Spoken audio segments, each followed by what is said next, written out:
कि ब्याह कनागत कारटो, राजदान गृहदान, भगवत जनिन को गहे तो होए भजन की हानि। ब्याह शादियों में भोजन नहीं पाना चाहिए। तो आप कहेंगे तो व्यवहार ही नहीं चल पाएगा, फिर हमारे व्यवहार में कौन आएगा। कोशिश करो जहां तक हो सके। कौन तुम्हें वहां वीडियो में बना खड़ा है कि तुमने पाया कि नहीं पाया। सब अपवित्रता का राज्य होता है। अगर आप वैष्णव हो तो भगवत समर्पित भोजन पाओगे। एक वो सिस्टम होता है जिसमें ऐसे भर के सब रख दिए और सब ले ले करके पा रहे, इसमें क्या पवित्रता है। आप मतलब ऐसा तो है कि एक बार लेकर के फिर आप ले सकते हैं, कोई भी ले सकता है, देने वाला कोई नहीं, अपने आप से उठाओ और खाओ। वाह, तो सब अपवित्र हो गया कि नहीं हो गया। उसी जूठे हाथ से आप ले, उसी जूठे हाथ से वो ले, उसे कहां वैष्णव सिद्धांत रह गया। पहले गांव में तो ऐसे पवाया जाता, सबके पैर धुले जाते थे, पट्टी बिछाई जाती थी, बैठाला गया सुंदर पत्ते के वो पत्तल धोने और फिर रज के कुल्हड़ आदि पात्रों बढ़िया और परोस करके फिर जय जयकार हो। गांवों में भी जयकारा लगता था और फिर ऐसे और जो पूज्य जन होते थे उनको भेंट देकर पैर छुआ, ऐसे सम्मान। अब ये जूता पहने और सब पवित्र भोजन, तो इसलिए मना कह रहे हैं ब्याह का भोजन नहीं लेना चाहिए। विरक्त को तो बिल्कुल नहीं लेना चाहिए। गृहस्थी में अपना देख लो, काम चला लो। उस दिन पेट दर्द कर रहा है ऐसा कह दो नहीं, अपना बोल दे कि भाई आज हमारा पेट खराब है, उल्टी जैसा लग रहा है, अगर इतना भी पाया तो उल्टी हो जाएगी, अगर आप चाहो तो नींबू पानी ले सकते हैं।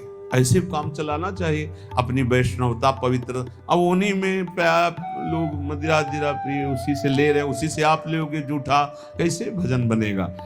और दूसरा कह रहे हैं कनागत,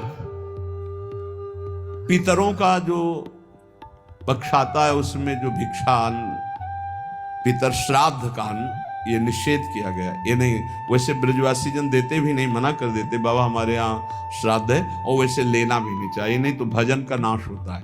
ब्याह का भोजन नहीं लेना चाहिए, कनागत पितर श्राद्ध का भोजन नहीं लेना चाहिए, और कारटो वो जो तेरही जो शरीर छूटने के बाद वो भंडारा होता है वो वैष्णव जनों को नहीं पाना चाहिए। अब अपने घर में है तो बात अलग है, लेकिन निमंत्रण का नहीं पाना चाहिए। और विरक्त को तो पाना ही नहीं चाहिए। ब्याह का नहीं पाना चाहिए, पितृ श्राद्ध का नहीं पाना चाहिए, और कारटो कहते तेरही जो 13 वहां शरीर पूरा होने के बाद वो नहीं पाना चाहिए। और कह रहे हैं राजदान, राजा का भोजन नहीं पाना चाहिए। बड़े राज पदों पर विराजमान उनका प्रतिग्रह नहीं लेना चाहिए। और यहां प्राय हम प्रार्थना करते हैं अपने जनों से कि कभी ऐसा न स्वीकार किया जाए। जो साधारण नौकरी करते हैं, किसान हैं, वो 150 रुपया दे दे तो ले ले, उससे नमक दाल रोटी खाओगे तो भजन बढ़ेगा। और जो ऊंची गड्डी के चक्कर में पड़ोगे तो फिर भाव बिगड़ जाएगा, भजन नहीं होगा। राजअन्न निषेध किया गया है। राजअन्न राज प्रतिग्रह बहुत हानिकारक होता है। यहां तक कि राज दर्शन निषेध किया गया। जब महाप्रभु चैतन्य देव से कहा गया कि जगन्नाथपुरी के परम महाभागवत राजा रुद्र प्रताप जी आपके दर्शन करना चाहते, तो उन्होंने कहा हाँ यही करोगे ना, हमारा सन्यास धर्म नष्ट करोगे, अब राज दर्शन हम करें। यहां तक कि वो राजवेश से छुप करके और गोपी गीत कंठस्थ करके जब महाप्रभु को दूर से सुना तो कहा कौन महाभागवत अमृत रस बरसा रहा है। महाप्रभु ने आलिंगन किया। राज दर्शन, राज अन्न, राज प्रतिग्रह, ये इसलिए कि इससे बुद्धि भ्रष्ट हो जाती है, भजन में रुचि नहीं होती।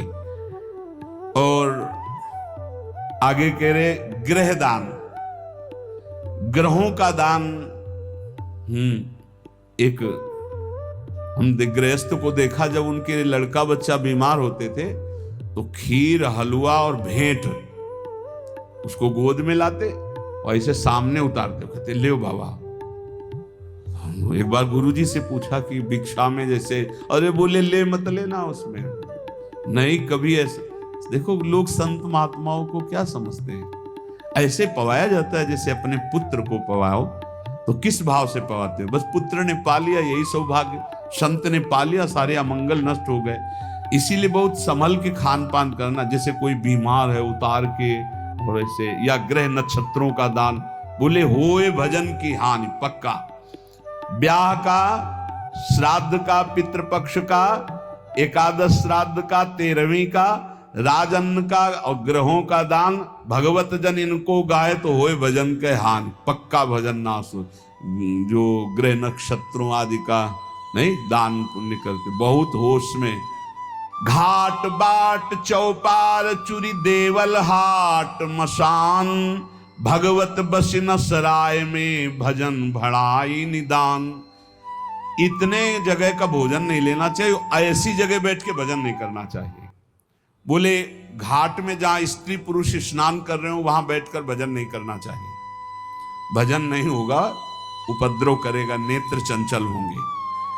जहां स्त्री पुरुष की भीड़ लगी हो, लोग स्नान करते हो, ऐसे स्थानों पे उपासक को नहीं बैठना चाहिए भजन के लिए। जहां से लोग रास्ता बनाए हों वहां नहीं बैठना चाहिए। घाट बाट और चौपाल, चौराहे पर नहीं, और देवल मंदिर में बैठकर नहीं, और हाट बाजार में बैठ करके नहीं, और श्मशान में बैठकर नहीं। भगवत रसिक सराय, सराय आदि में जहां बहुत लोग बैठकर संगोष्ठी करते हो वहां नहीं। इससे भाव दूषित हो जाएगा, तुम्हारा भजन नहीं बनेगा। घाट बाट चौपाल चूरी देवल हाट मसान, नदी के किनारे जहां बहुत लोग स्नान कर रहे हो, घाट के और रास्ते में और चौपाल में, चौराहे में, मंदिर में, बाजार में, श्मशान में, सराय आदि में बैठकर भजन नहीं करना चाहिए, क्योंकि भजन भाव इससे दूषित हो जाता है, बिगड़ जाता है। तो भजन कहां करे फिर? नदी किनारे गिर शिखर बाग इको सो देखी, भगवत जन बिलमो तहां बाढ़े भजन विषेक।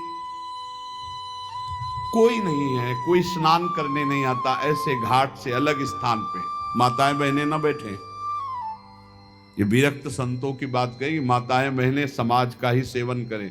ऐसी जगह बैठे जहां लोग आ जा रहे हैं, ऐसी जगह बैठे जहां 4 लोग बैठे हुए। एकांत ऐसे स्थानों में ना ये सूत्र स्वीकार करें। नदी किनारे बहुत दूर एकांत में जहां जन साधारण लोग न जाते हो। गिरि शिखर, पहाड़ के किसी एकांतिक चोटी पर बैठकर, या किसी एकांतिक बाग में, या किसी एकांत स्थान में जहां लोगों का ठहरना बैठना आना जाना नहीं है, ऐसे स्थान पर बैठकर चित्त को प्रभु में लगाए तो भजन विशेष बढ़ता है। नदी किनारे गिर शिखर बाग को सो देख, भगवत जन बिलमो तहां बाढ़े भजन विषेक।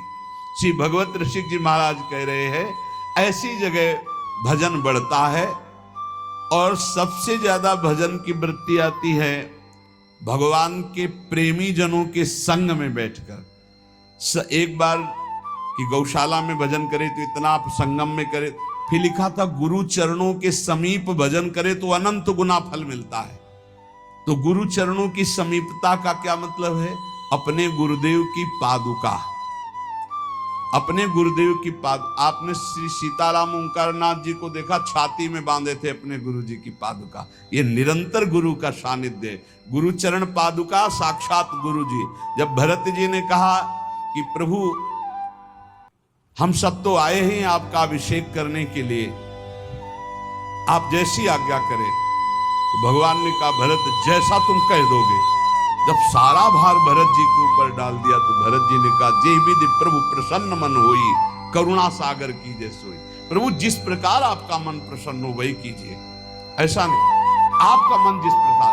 तो भगवान ने कहा हम तो यही चाहते अपने पिता की आज्ञा का पालन करो। तो बोले प्रभु जीने का सहारा दे दीजिए। तो भगवान ने पादुका 14 वर्ष तक पादुका को सिंहासन में विराजमान कर पूर्ण राज्य शासन आज्ञा मांगकर करते थे। ऐसे गुरु चरण चिन्ह, गुरु चरण पादुका का सानिध्य और निरंतर भजन तो अनंत गुना फल प्रदान करता है। जो उपासक अपने गुरुदेव या भगवत भक्तों को सबसे बड़ा मानता है त्रिभुवन में, उसी का भजन सिद्ध होता है। ये भी बात समझ लो। भजन न करने वाले के हृदय में दुनिया का प्रपंच आता है। नहीं तो गुरु जब मत्ता परतरम नान्यत किंचित अस्ति धनंजय, मेरे सिवा कोई है ही नहीं, तो गुरु तो साक्षात परब्रह्म है ही।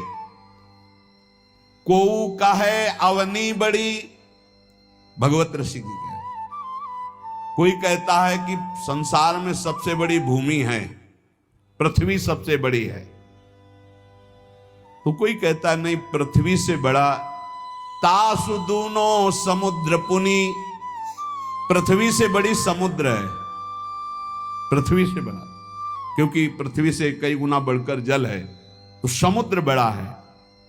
तो बोले सो अंजुलि भरी लियो ताई सोख्यो अगस्त मुनि, बोले समुद्र से बढ़कर अगस्त मुनि है, क्योंकि अंजुलि में रख के समुद्र को पी गए। तो बोले अगस्त भी तो आकाश में एक तारे की जगह है। नव अगस्त को बास छिपे उद्योत भानु के, जब सूर्य प्रकट होता है तो उनका टिमटिमाना भी नहीं दिखाई देता, आकाश में विराजमान है अगस्त। पृथ्वी से बड़ा समुद्र, समुद्र से बड़े अगस्त जी, क्योंकि अंजुलि में पी लिया। अगस्त जी आकाश में तारे की तरह चमक रहे, लेकिन जब सूर्य प्रकट होता है तो अगस्त का तेज छुप जाता है। और वेदों में कहे हुए सूत्र है कि जो सूर्य है, भानु वेदियों कहा है चक्षु है चक्रपाण के, सुदर्शन चक्रधारी भगवान श्री हरि के नेत्र के प्रकाश से सूर्य प्रकाशित है।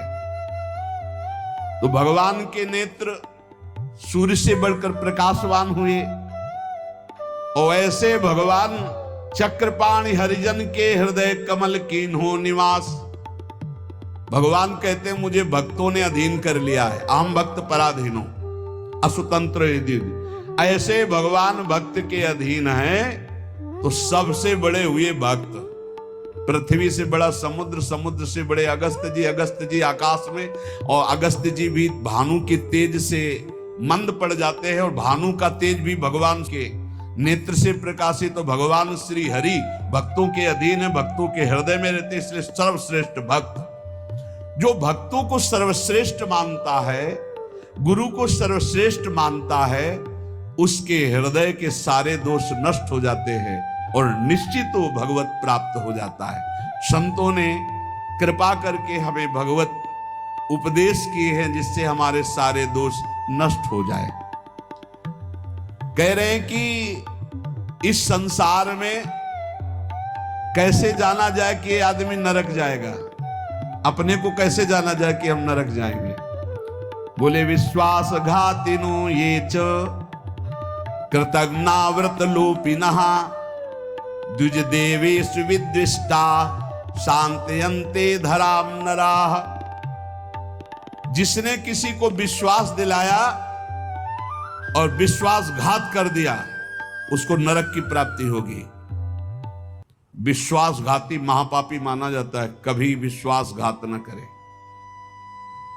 कोई शरण में आ जाए या किसी को वचन दे दे या किसी को विश्वास दे दे, फिर विश्वासघात करे, उसको नरक की प्राप्ति होती है। दूसरा, कृतज्ञ, तुम्हारे साथ उपकार किया, तुमने उपकार नहीं माना, उसका अमंगल किया, नरक की प्राप्ति होगी।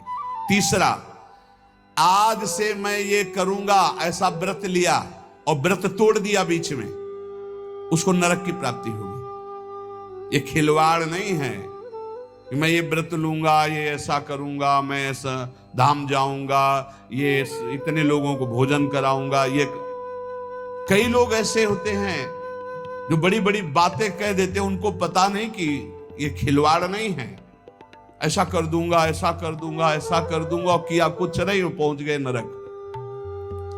व्रत का उल्लंघन करने वाले, प्रतिज्ञा का उल्लंघन करने वाले, नियम का उल्लंघन करने वाले नरक को प्राप्त होते हैं। मैं इतनी परिक्रमा करूंगा, मैं ऐसा करूं, कुछ भी नहीं। कोई नियम को ऐसे मत लो कि मैं ये करूंगा। ए प्रभु की इच्छा होगी, समय रहा, जीवन रहा तो हो जाएगा, नहीं रहा, सामय के मर गए तो। ये बात ध्यान रखिए, आगे चलकर मैं सन्यास लूंगा, विरक्त होके वृंदावन वास करो, नरक जाओगे अगर नहीं विरक्त हुए तो। मैं इतना यहां मंदिर बनवा दूंगा, नहीं बनवाया नरक जाओगे। वचन संभाल के बोलो, आज से मैं कुछ दिन व्रत रहूंगा। बकवास करना बंद कर दे तो जीवन उन्नति में हो जाता है। शाम का भोजन नहीं करूंगा, एकांत भजन करूंगा, नहीं भोजन मत करना लेकिन सेवा करो, भजन करो। समझेंगे? वाणी को ऐसे बिखेरते चले जाते हैं। व्रत का उल्लंघन करने वाला नारकी गति को प्राप्त होता है। संतों से द्वेष करने वाला, गुरु से द्वेष करने वाला, ये नरक को प्राप्त होते हैं। और ध्यान से सुनो, जो माता पिता को दंडित करता है, गाली देता है, अपमान करता है, उसे सीधे नरक की प्राप्ति होती है। बिल्कुल पक्का समझ लो। माता पिता भगवान का स्वरूप है। मातृदेवो भव, पितृदेवो भव। बिल्कुल बुद्धि खराब मत करो, कलयुग बुद्धि भ्रष्ट कर रहा है। माने मात पिता ने देवा, साधुन ते करवावे सेवा, जिनके ये आचरण भवानी ते निश्चर समझानो। राक्षस है, और ऐसे राक्षस अब पुत्र रूप में ज्यादा पैदा हो रहे हैं। एक देखा हम कि माता को बाल पकड़ के घसीट रहा है, लात से पेट में प्रहार कर रहा है, पिता को थप्पड़ और सीधे छाती पे लात। वाह, इस पुत्र के जानते हो क्या गति होगी? सीधे रो नरक। फिर वहां जो दंड मिलता है, वहां मरना तो है नहीं प्यारे, ना बेहोश हो सकते हो ना मर सकते हो, होश में रहकर दंड भोगना है। नरक की ये खासियत है। 100 बार काटे जाओगे, 100 बार जिंदा रहोगे, उसे यातना देह कहते हैं। होश में ये मत मानना कि नरक वरक नहीं है। जैसे लोग कह देते अरे कौन नरक सरक, बोल लो। जब फंसते हो ना, बोले यही सब मिलता है, यही नहीं मिलता है। जब चोरी करोगे तो पहले घर से लेके थाने तक डंडा चलेगा, फिर थाने में स्पेशल पिटाई होगी, फिर कपड़े वपड़े संभाल के तुम्हारे हथकड़ी लगा के जज के सामने, फिर वहां तुम्हारी चोरी का न्याय होगा। ये ब्याज में मिला है। ये ब्याज में घर से लेकर पकड़ने तक और थाने तक जो पिटाई हुई, ये ब्याज है। मूल तो न्यायाधीश करेगा कि 20 साल की सजा या अमुक से इतना इतना दंड। ऐसे ही कर लो मनमानी पाप। यहां जो ठोकर और रोग हैं, ये तो ब्याज है, मूल तो नरक में भोगना पड़ेगा। जो माता पिता का त्याग कर देता है उसे नरक की प्राप्ति होती है। जो माता पिता को दंड देता है, जो माता पिता को गाली देता है, और जो अपनी पाणी ग्रहण की हुई स्त्री को, निर्दोष स्त्री को नाना प्रकार के दोषारोपण करके दंड देता रहता है, कलह मचाता रहता है, ऐसे पुरुष को नरक की प्राप्ति।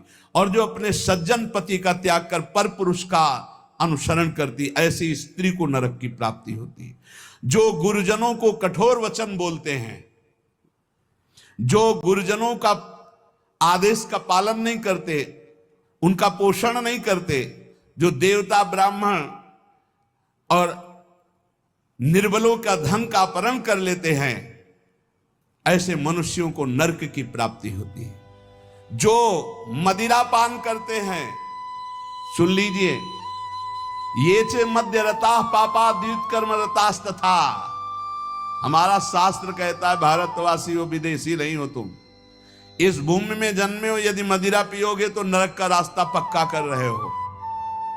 बोले इसमें तो कोई हिंसा नहीं, लेकिन शास्त्र निषेध है। ये च मध्य रता पापा द्वित कर्म रतास्तथा। जो जुआ खेलते हैं, मदिरा पीते हैं, और जो साधु वेश रख के पाखंड करते हैं, इनको सीधे नरक की प्राप्ति होती है। यहां जो वर्णन हो रहा है वो बीच में विश्राम नहीं, सीधे नरक, बिना रोक टोक के। जो माता पिता को दंड देते हैं, जो निर्बलों का धन अपहरण करते हैं, जो देवताओं का धन अपहरण करते, देव मंदिरों का, जो पापी मदिरा पीता है, जुआ खेलता है, जो पाखंड करता है साधु वेश में, इन सब को नरक की प्राप्ति होती है। ऐसा थोड़ी कि तुम साधु वेश रख लिए तो तुम चक्रवर्ती हो, जो चाहो सो कर सको, नहीं।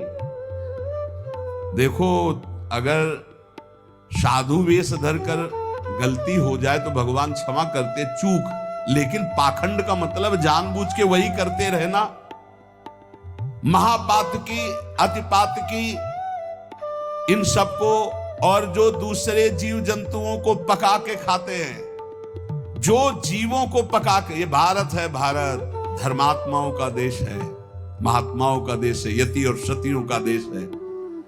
यहां एक कबूतर के लिए अपने शरीर को काट के तराजू पे रख दिया। ये वो राजाओं का देश है, वो प्रजा का देश है जो शरणागतों के लिए जीवन अर्पित कर दे।